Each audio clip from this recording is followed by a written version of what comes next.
Clark Carlisle is a former professional footballer, chaired the Professional Footballers Association, now an ambassador for Kick It Out and development executive at Bet No More. Thanks for coming on. Is this a job for the FA? Good morning.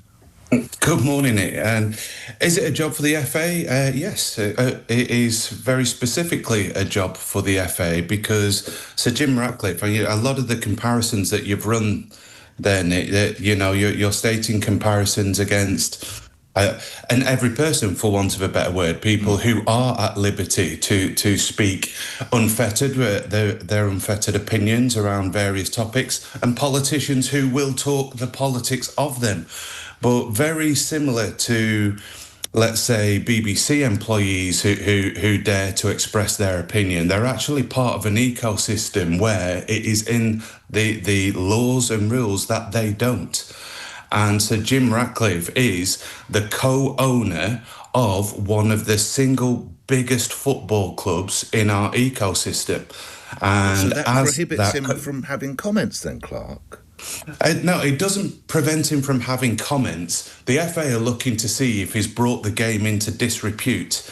And the very response, everything that you have just showcased there, all of the responses show that irrefutably he's brought an aspect to the game into disrepute, but whether it meets the FA's criteria or not is one thing or another. How has football been brought into disrepute, Clark? He's brought the game into disrepute because if you have a football club that has had to come out and present statements that these opinions and this position that was espoused by Sir Jim Ratcliffe does not reflect the ethos, value or position of the football club, of its work in the community, that it undermines the work that they are doing for, to integrate different communities in and around Manchester, in and around the world, the global footprint of Manchester United. It's tantamount to Sir Jim Ratcliffe saying to the vast majority of the Manchester United fan base that live outside of the UK, that yes, I will take your money, but you better stay at a distance. But he has apologised for the language, Clark. Yeah, I hear he's apologised for the language, and that is welcome. So, you ask what is the recourse? Well, it's not my position to say what the recourse is, but I'll say what this speaks to undeniably, Nick, is there has been a discussion, let's say, a debate almost in football for the past 30 years around the glass ceiling in football, around what is, the level of equity and equality within the game. Now, irrefutably, on the pitch, it is hugely inclusive, and the inherent irony and hypocrisy of Sir Jim's statement when he spent over £300 million since he's been there to actually create new migrants coming into the country and their family. We'll put that to one side. Right. But what it does speak to is when you're talking about opportunity off the pitch, getting into those senior positions at a fantastic institution like Manchester United, you have two candidates. You have one, but both equally experienced and qualified, but one is an immigrant or of immigrant heritage and one isn't. This speaks to the bias in the decision-making in promoting and recruiting said people. Clark, I must leave it there. Clark Carlisle, thank you. You're a former professional footballer. You chaired the PFA. You're now an ambassador for Kick It Out and development executive at Bet No More. I think perhaps that's laying a lot on Sir Jim Ratcliffe's shoulders he probably wasn't even thinking of. But let's get to the view of someone who chaired the FA and chaired Manchester City. David Bernstein. David joins me now. Bringing the game into disrepute, for me, is a bit of a stretch, but you're far better qualified than I. Where are you on this? Good morning. Good morning, Nick.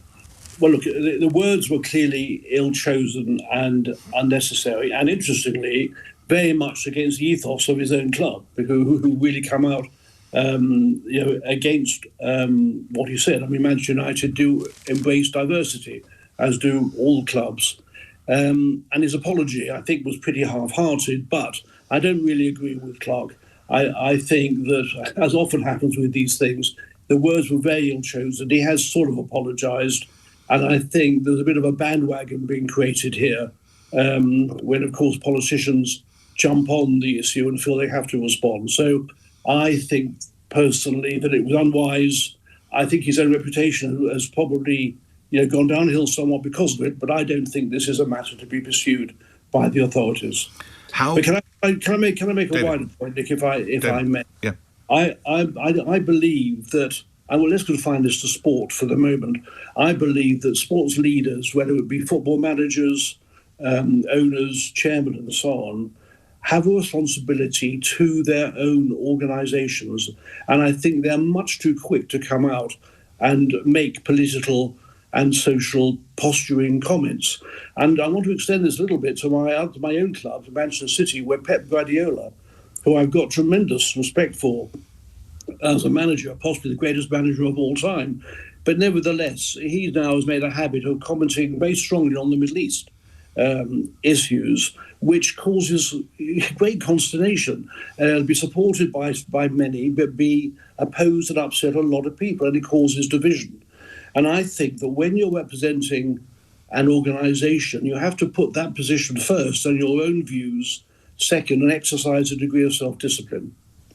Lastly, the good point you made, David Bernstein. Lastly, how well integrated is football, both on and off the pitch, in your view? When I was at the FA as chairman, I was asked by the Prime Minister at the time to lead a report into discrimination and so on in football.